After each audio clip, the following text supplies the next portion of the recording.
저는 항상 설교를 하고 나면 제 아내에게 동일하게 받는 피드백이 한 가지 있습니다. 여보, 좀 웃어. 네, 제가 이 자리에 서면 너무 떨리기 때문에 잘 웃음이 안 나오는 거예요. 그래서 안 웃어지는 게 사실입니다. 우리 한번 살짝 웃으면서 옆으로 인사해 볼까요? 참 잘 오셨습니다.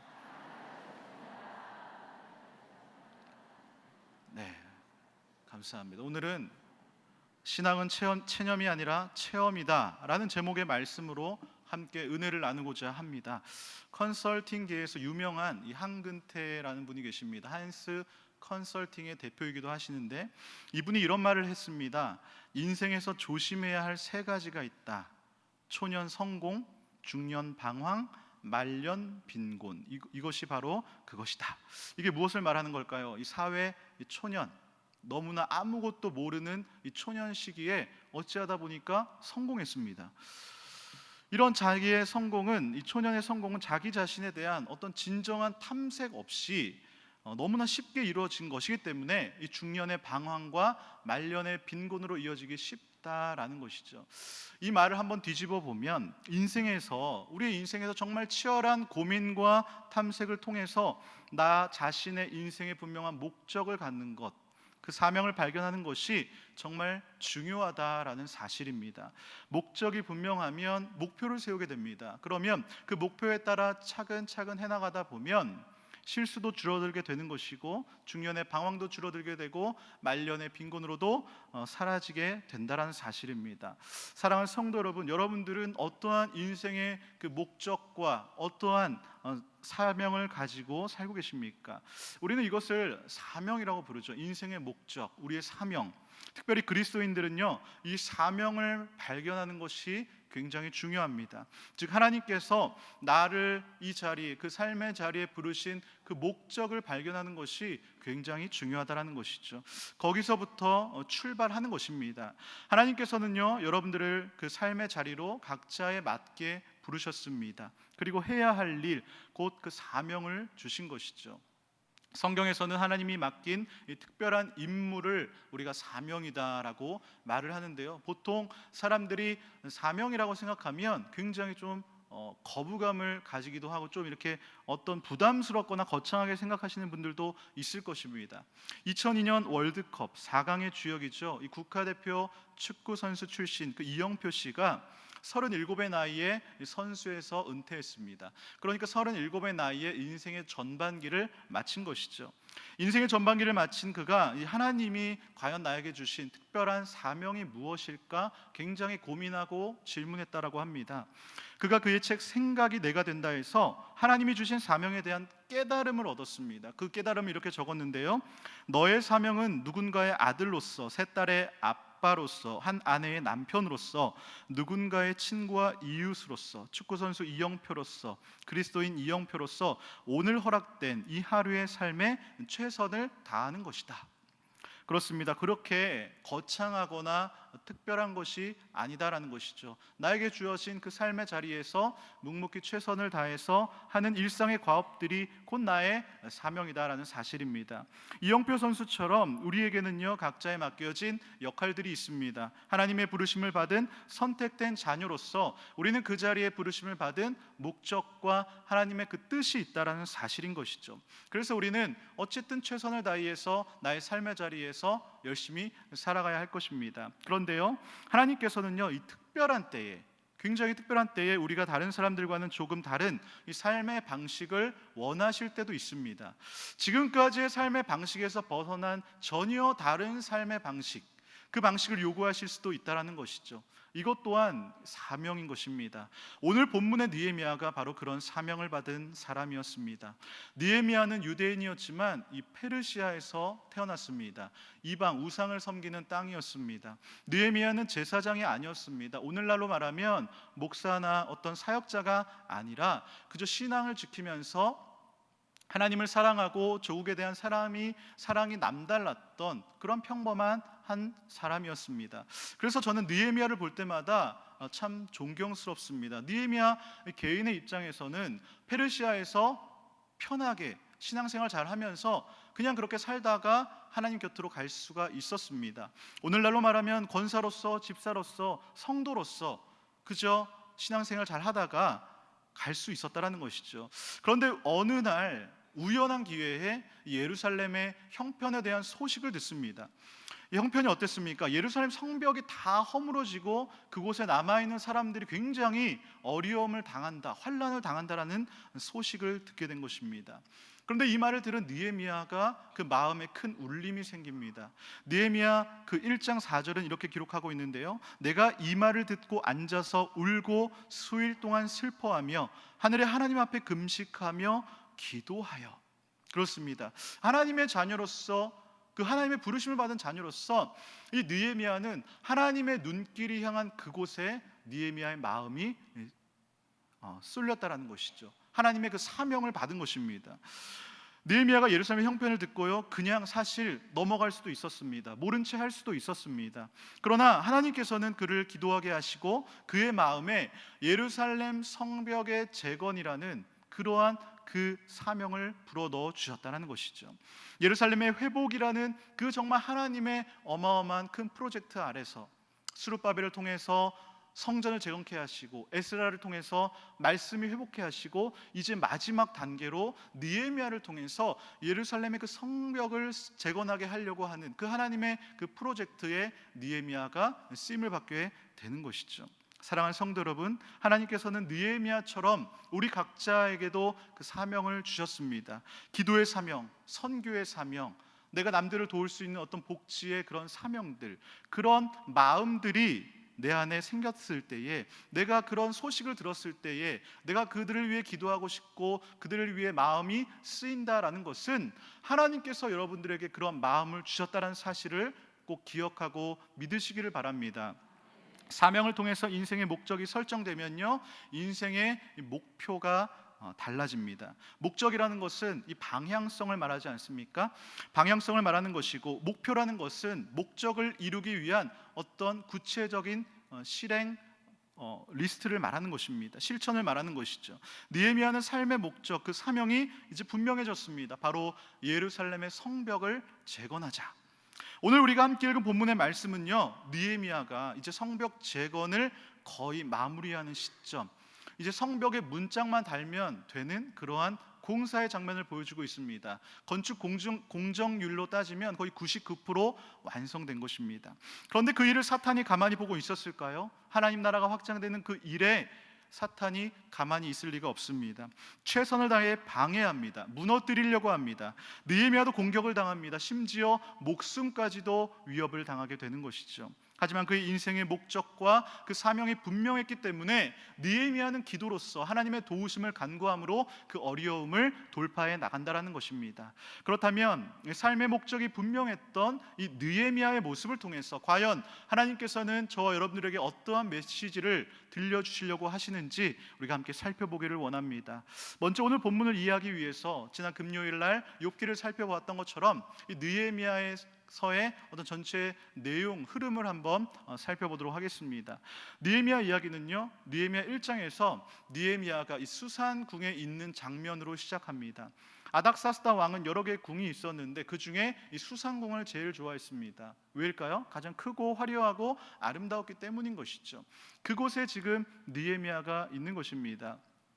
느헤미야는 그의 삶의 라이프가 어땠을까요? 굉장히 고위직 공무원으로서 하루하루 걱정 없는 굉장히 무던한 그런 하루를 그런 삶을 살아가고 있었습니다.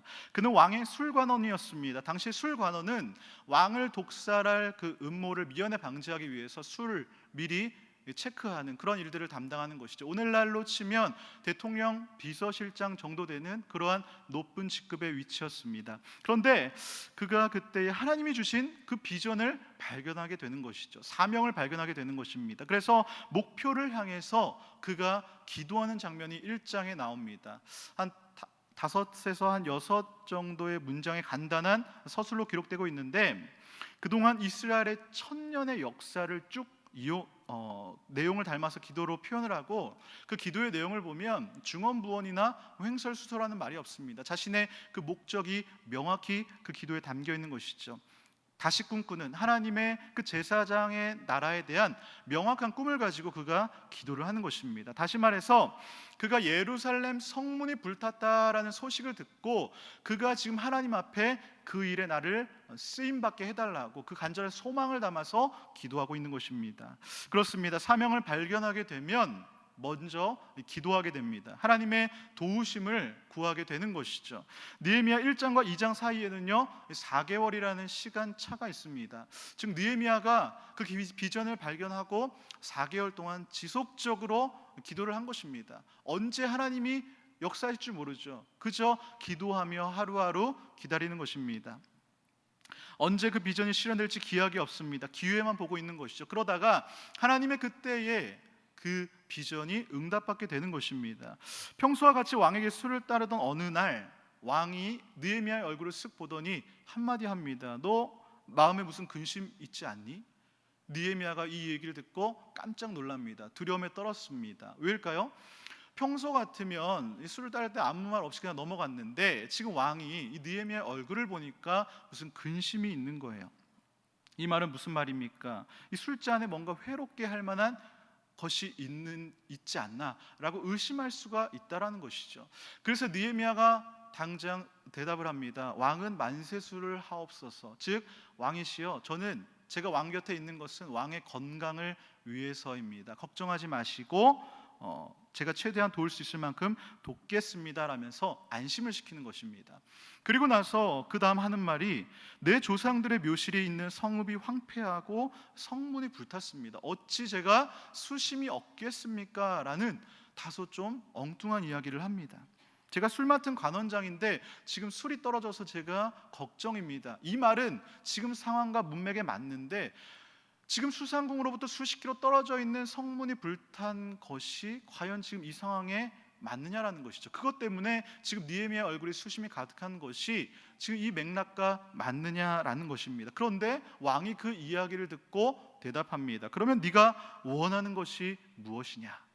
참 우리 하나님께서는 우리가 예측할 수 없는 정말 신묘한 방법으로 모양으로 하나님의 뜻을 이루어 가시는 것 같습니다. 느헤미야가 이 말을 듣고 곧장 기도합니다. 2장 4절을 보면 내가 곧 하늘의 하나님께 묵도하고, 느헤미야는 기도의 사람이었습니다. 그래서 그 하나님의 타이밍을 포착한 것이죠. 아마 순간 왕의 말을 듣고 기회가 왔구나 속으로 기도했을 것입니다. 하나님 지혜를 주십시오. 제가 어떻게 해야 됩니까? 기도 후 느헤미야가 말합니다. 나를 유다 땅 조상의 묘실에 보내서 그 성을 건축하게 하소서. 왕이 말합니다. 오케이, 좋다. 얼마나 시간이 걸리겠느냐? 왕이 너무나 쉽게 오케이를 하는 거예요. 흔쾌히 보내주는 것입니다. 그때부터 일이 일사천리로 진행이 됩니다. 느헤미야는 기회가 왔다 싶어서 왕이시여, 그럼 제가 그곳까지 무사히 갈 수 있도록 왕의 조서를 좀 써주세요. 그리고 저 왕의 숲을 관리하는 아삽에게도 연락을 해서 성벽 재건에 필요한 나무들도 좀 조달할 수 있도록 허락해 주세요 라고까지 이야기를 하는 거예요. 그러니까 왕이 좋아 하면서 보내주는 겁니다. 느헤미야의 호위병까지 붙여주면서 느헤미야가 그곳에 잘 도착할 수 있도록 안내해 주는 것이죠. 2장 8절을 보면 이렇게 기록하고 있는데요. 내 하나님의 선한 손이 나를 도우심으로 왕이 허락하고. 그렇습니다. 그 하나님의 선한 손, 하나님의 도우심으로 이제 느헤미야의 그 최종 목적을 향해서 한 걸음 달려 나가게 되는 것이죠. 술 맡은 관원에서 이제 직분이 바뀝니다. 예루살렘 그 총독의 직분으로 신분이 바뀌게 되는 것이죠. 드디어 느헤미야가 예루살렘에 도착합니다. 우선 3일간 느헤미야가 휴식을 취하고 몇 사람을 데리고 이제 예루살렘 성 주변을 순찰을 합니다. 느헤미야는 그때까지도 하나님께서 자신에게 주신 그 비전을 사람들과 공유하지 않았습니다. 그냥 조용히 자기만 알고 있다가 느헤미야가 이제 예루살렘 순찰을 마치고 돌아와서 사람들이 자신의 비전을 공유하는 것이죠. 느헤미야가 성벽을 돌아보았을 때 어떤 느낌이 들었을까요? 생각보다 많이 무너져 있구나. 굉장히 마음이 무거웠을 것입니다. 동시에 기도했을 것입니다. 하나님, 제가 이 성벽 재건을 통해서 하나님 영광 받아 주세요라고 기도를 했을 것입니다. 그래서 이제 사람들이 불러 모읍니다. 관리들, 지도자급을 불러 놓아서 이제 하나님께서 자신을 왜 여기다 보내셨고 하나님의 뜻과 계획과 비전이 무엇인지 공유합니다. 그래서 이제 예루살렘 성벽을 다시 쌓자라고 말을 하는 것이죠. 그러자 사람들이 좋습니다. 우리 성벽 공사를 시작합시다 라면서 느헤미야의 비전에 동참하게 됩니다. 3장부터 본격적으로 공사가 시작되는데요. 동쪽, 서쪽, 남쪽, 북쪽 각 그 성벽 북쪽 모든 온 사방이 차곡차곡 성벽이 쌓아가기 시작합니다. 수많은 직업, 다양한 직업을 가진 수많은 사람들이 그 공사에 참여하게 되는 것이죠. 금속 강공업자, 무역업자, 제사장, 어부, 세리 이런 수많은 직종을 가진 사람들이 그 성벽 공사에 참여하게 되는 것입니다. 느헤미야는요 지혜롭게 상황에 맞게 일을 잘 분배해 줍니다. 일이 순조롭게 진행되는 것 같습니다. 그런데 4장에서 드디어 이제 방해 세력들이 등장하기 시작합니다. 당시에 사마리아의 총독이었던 이 산발랏, 사실 그 산발랏은 유다까지 자신의 통치 지역을 넓힐 계획을 가지고 있었습니다. 그런데 갑자기 유다 지역에 강력한 지도자가 등장하니까 속이 불편한 거예요. 화가 났습니다. 그래서 이제 성벽이 세워지는 모습을 보고 사람들을 불러 모읍니다. 자신의 부하들을 불러 모으고 동료들을 불러 모읍니다. 그러면서 비웃으면서 말을 하죠. 힘없는 놈들이 성벽을 다시 쌓아서 뭐하냐. 듣고 있던 도비아가 거들면서 말합니다. 다시 돌로 쌓으면 뭐하냐. 여우 한 마리만 올라가도 다 무너질 것이다 라면서 비난하고 하는 것이죠. 우리가 일을 진행하다가 이런 비난을 들으면 맥이 빠집니다. 힘이 빠집니다. 느헤미야가 이런 조롱에 맞받아치기는커녕 대꾸도 하지 않습니다. 느헤미야는요 기도합니다. 하나님께 이 대적들을 해결해 달라고 기도하는 것이죠.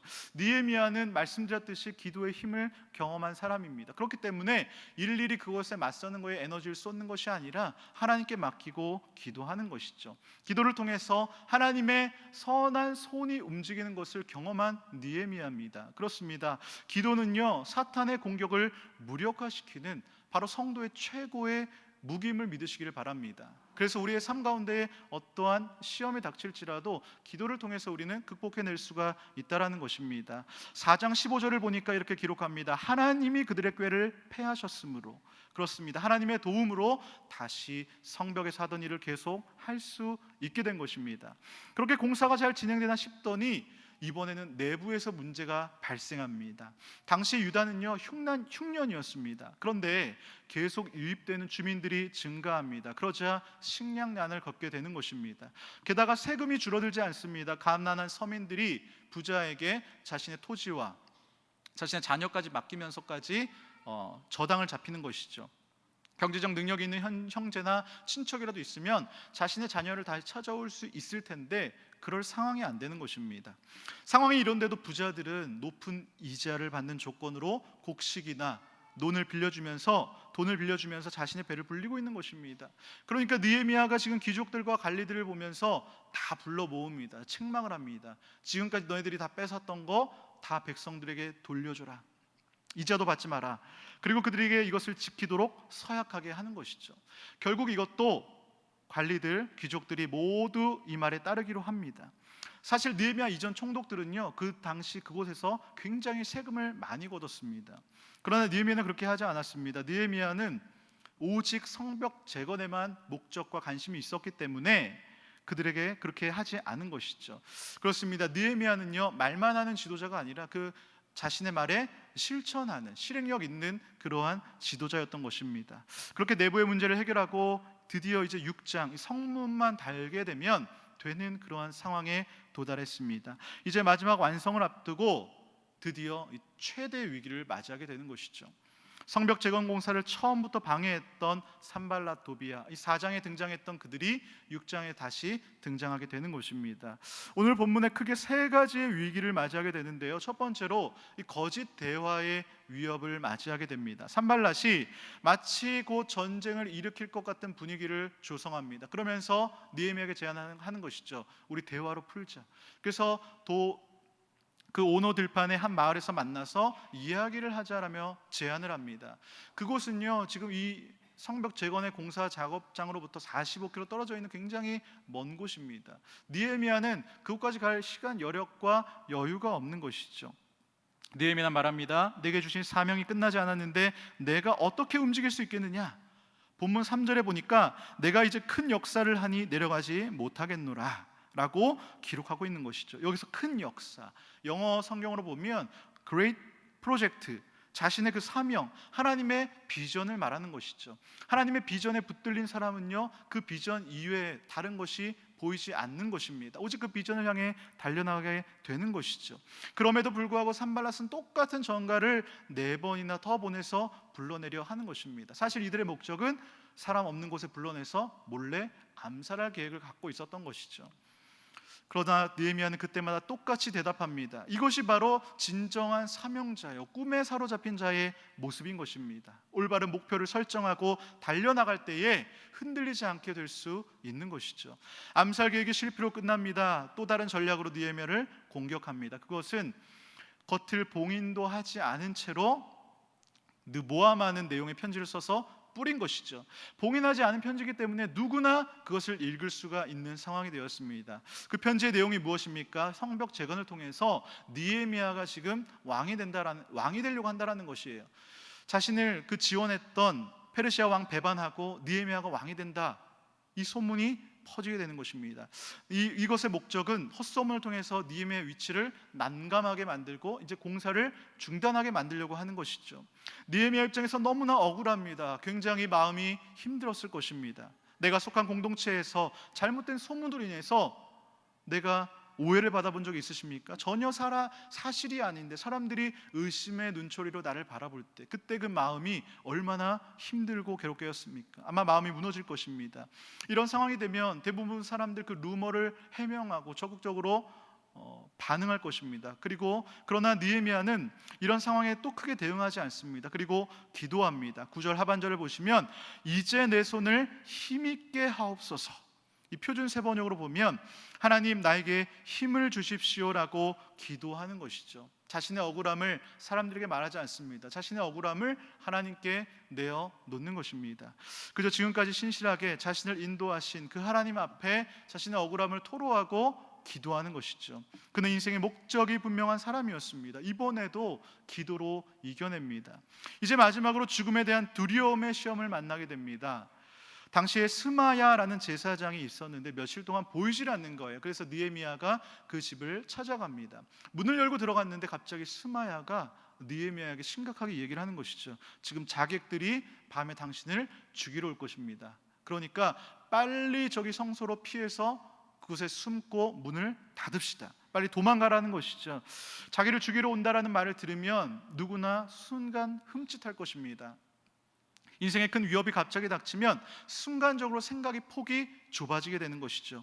그리고 죽음보다 더 큰 사건이 어디 있겠습니까? 그러나 호랑이 굴에 들어가도 정신만 차리면 된다, 살 수 있다라는 말처럼 아찔한 그 순간 더욱더 평정심을 찾고 피할 길을 생각해 봐야 되는 것이죠. 그런데 이러한 능력은 갑자기 생기는 것이 아닙니다. 평소에 기도로 무장한 사람에게 주어지는 능력인 것입니다. 그리고 사명을 붙잡아야 하는 것이죠. 느헤미야가 말합니다. 나 같은 사람에게 도망이 나가라니, 더구나 나는 성소에 들어가면 절대 살아나올 수 없지 않는가, 나는 절대 가지 않겠다.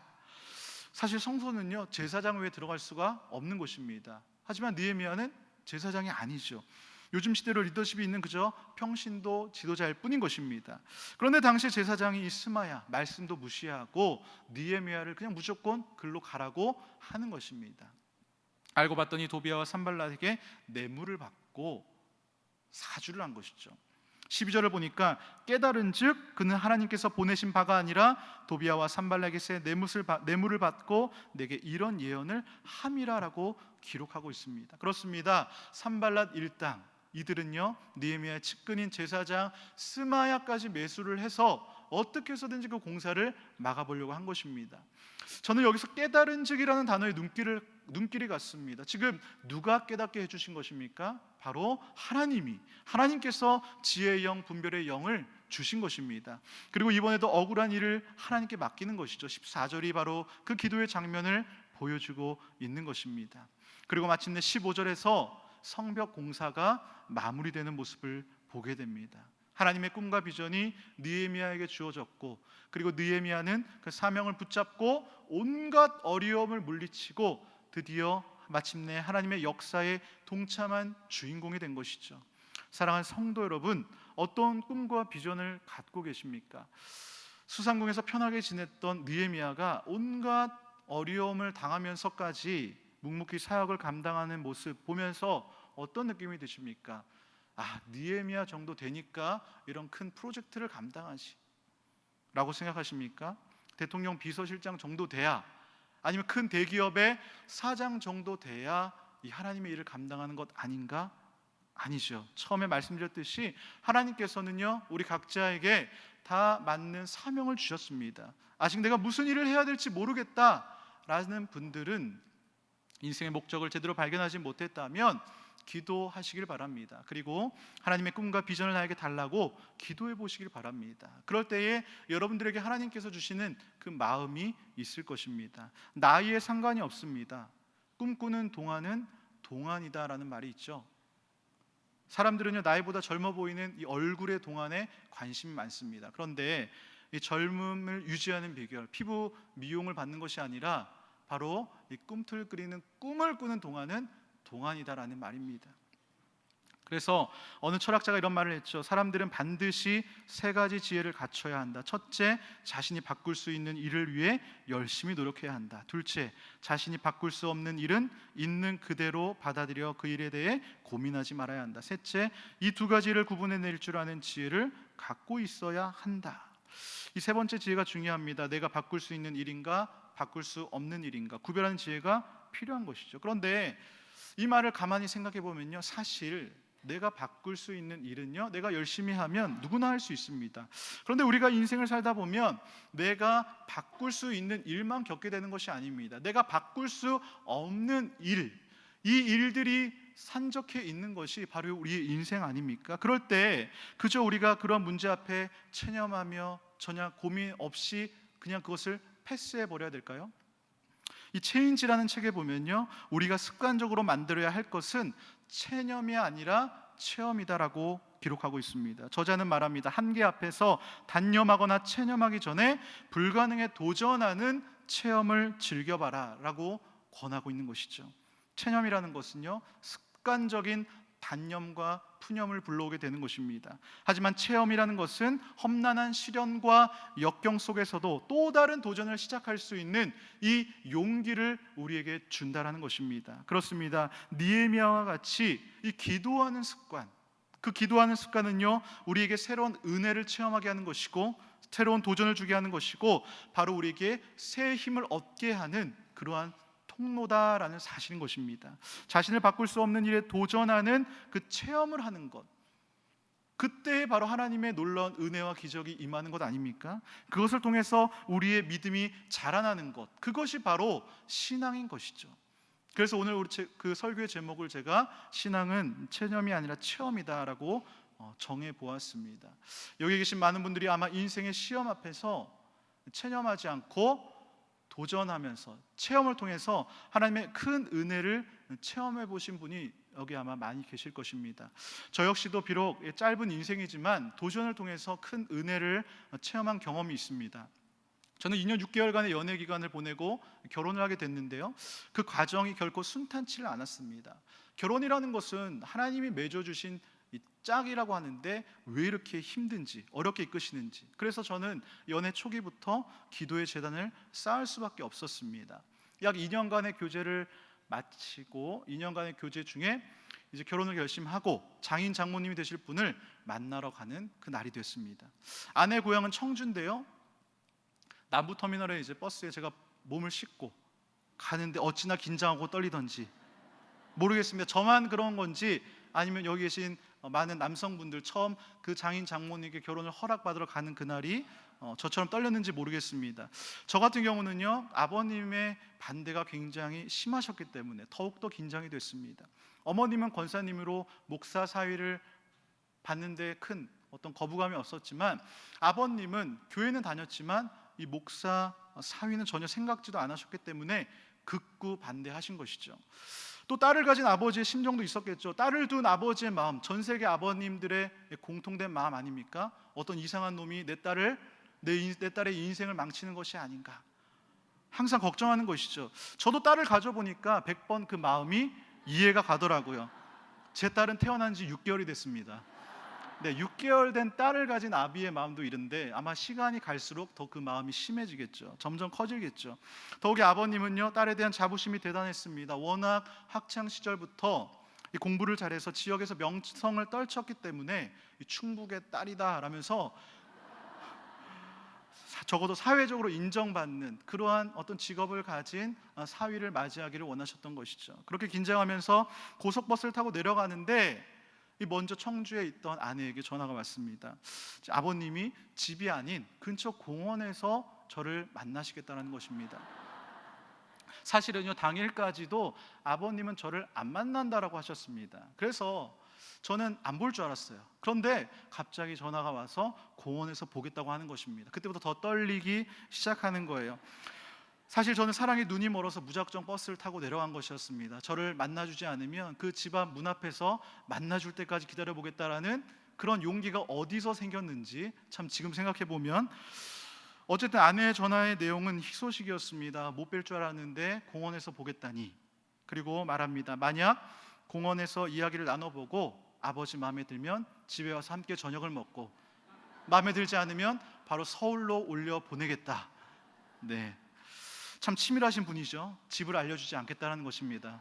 집을 알려주지 않고 바로 보내겠다라는 것입니다. 공원 벤치로 불러내신 것이죠. 그래서 정말 내 인생에 큰 도전이 왔구나. 내가 이 기회를 잘 잡으면 기회가 되는 것이고 이 기회를 놓치면 위기가 되겠구나라는 그런 생각을 가지고 간절히 기도하는 것입니다. 지금까지 기도해왔지만 더 기도를 하는 것이죠. 참 모세의 심정이 이해가더라고요. 하나님이 모세를 보낼 때에 모세가 저는 말을 못합니다 라고 하지 않았습니까? 말주별도 없는 제가 도대체 가서 아버님께 무슨 말을 해야 될지 라는 장면이 떠오르는 것이죠. 집에서는 어머니가 오늘을 위해서 금식하고 기도하고 계셨고, 아무튼 기도로 무장하지 않으면 안 될 것 같더라고요. 그렇게 청주 터미널에 내려서 약속한 공원으로 갔습니다. 이제 아버님과 만남이 시작되었고 아버님의 인터뷰가 시작되었습니다. 아버님이요, 종이에 빽빽하게 20가지 이상의 질문들을 적어 오셨더라고요.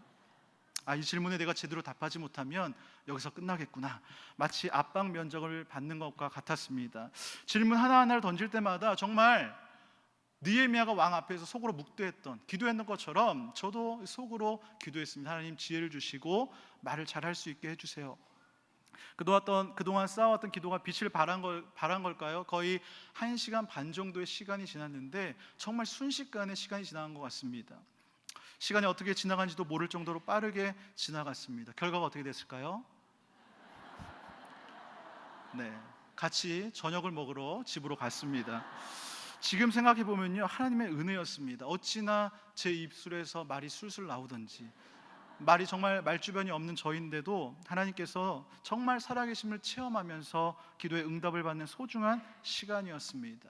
그렇습니다. 여러분, 인생에 찾아오는 여러 가지 시험 앞에 이 사명을 붙들고 도전해 보시기를 간절히 소망합니다. 몸으로 부딪혀 보시기를 바랍니다. 온실 속의 화초보다 이 야생의 잡초가 생명력이 강한 것입니다. 온실 속의 화초는요, 보호막이 날아가면 겨울에 다 죽습니다.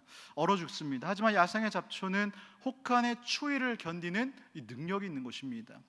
그 능력이 어디서 나올까요? 잡초는요, 보이는 줄기와 가지는 20%밖에 되지 않습니다. 그 밑에 깊게 박힌 그 뿌리, 보이지 않는 뿌리가 80%를 차지하는 것이죠. 잡초의 경쟁력은 바로 아래로 뻗은 이 뿌리의 깊이에서 나오는 이 끈질긴 생명력인 것입니다. 저는 이것이 그리스도인들에게도 적용된다라고 생각합니다. 눈에 보이는 20%가 아니라 더 중요한 것은 이 80%를 차지하는 바로 기도의 뿌리다 라는 것입니다. 느헤미야 같이 기도로 모든 역경을 이겨내시는 여러분들이 되시기를 간절히 소망합니다. 견딤의 크기가요, 쓰임의 크기를 결정하는 것입니다. 시련을 겪어본 경험과 역경을 뒤집어 경력으로 만들어본 바로 그 도전이 남과는 다른 생각과 행동을 할 수 있는 원동력이 된다는 사실을 기억하시기를 바랍니다. 사랑하는 성도 여러분, 도전이라는 것은요, 결과는 상관없습니다. 결과에 관계없이 아름답고 가치 있는 이 삶의 숙제가 아닌 축제임을 믿으시기를 바랍니다.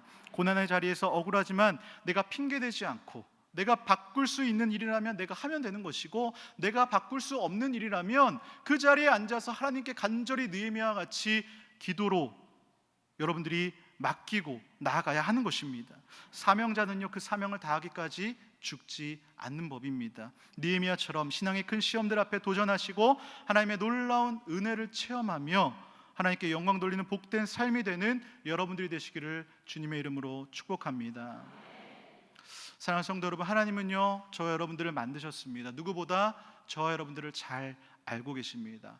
그 하나님이 우리에게 꿈과 비전을 주십니다. 그리고 나를 지켜주시고 나를 도와주십니다. 우리 함께 하나님은 너를 만드시는 분, 우리 함께 찬양하길 원합니다.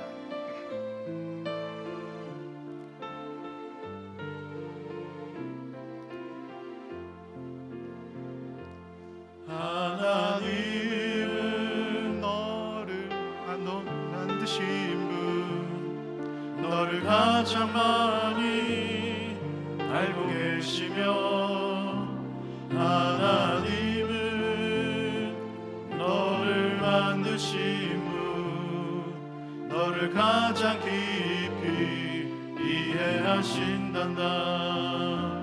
하나님은 너를 지키시는 분, 너를 절대 포기하지 않으며, 하나님은 너를 지키시는 분, 너를 쉬지 않고 지켜보신단다.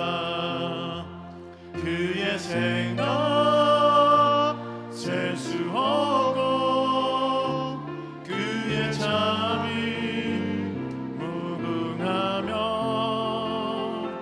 그의 성실 날마다 새롭고 그의 사랑 끝이 없단다. 하나님은 너를 원하시는 분, 하나님은 우리 서로 손을 뻗으면서 할까요? 너를 원하시는 분, 이 세상 그 무엇 그 누구보다 하나님은 너를 원하시는 분, 너와 같이 있고 싶어 하신단다. 하나님은 너를 인도하는 분, 광야에서도 폭풍 중에도 하나님은 너를 인도하는 분, 푸른 초장으로 인도하신단다. 그의 생각 셀 수 없고 그의 잠이 무궁하며, 그의 성실 날마다 새롭고 그의 사랑 끝이 없단다. 눈을 들어 산을 보아라. 너의 도움 어디서 오나. 천지 지으신 너를 만드신 여호와께로다. 하나님은 나를 지키시는 자, 하나님은 나를 지키시는 자, 나의 우편에 그늘 되시니, 낮의 해와 밤의 달로 나를 해치 못하리. 하나님은 나를 지키시는 자, 하나님은 나를 지키시는 자, 나의 환난을 면케하시니, 그가 너를 지키시리라. 너의 출입을 지키시리라. 눈을 들어 산을 보아라. 눈을 들어 산을 보아라. 너의 도움 어디서 오나. 천지 지으신 너를 만드신 여호와께 눈을 들어 산을 보아라. 눈을 들어 산을 보아라. 나의 도움 어디서 오나. 천지 지으신 나를 만드신 여호와께로다. 이 시간 우리 말씀을 기억하며 함께 통성으로 기도하기를 원합니다. 주님, 느헤미야와 같이 나의 삶의 자리에서 주신 그 목적, 비전, 사명을 발견하기를 원합니다.